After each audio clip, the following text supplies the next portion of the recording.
Kā bija spēlēt pret savu bijušo komandu? Tūts. Teikšu tā, ka ļoti grūtā spēle šodien, īpaši pirmais puslaiks. Var redzēt, ka Tūts ļoti labi ir sagatavojis pirmajam puslaikam un vispār spēlēja. Un viņi ļoti cieši spēlēja pirmajā puslaikā.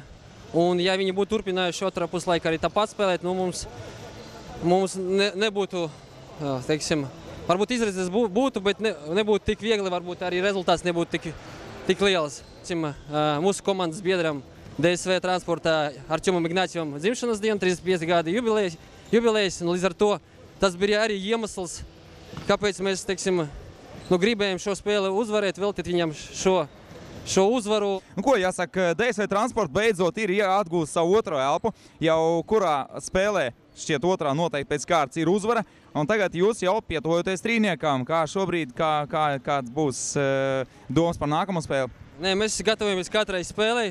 Diemžēl mums varbūt nav tik daudz treniņu, kā mums gribētos, bet galvenais pretinieks mēs esam paši.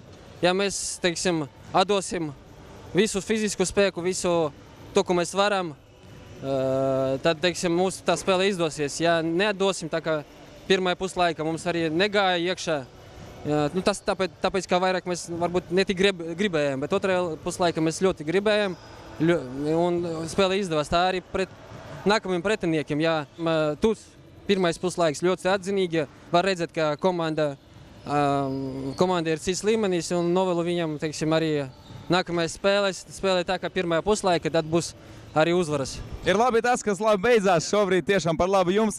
Edvard, paldies par šo interviju. Jā, paldies. Vislabāk.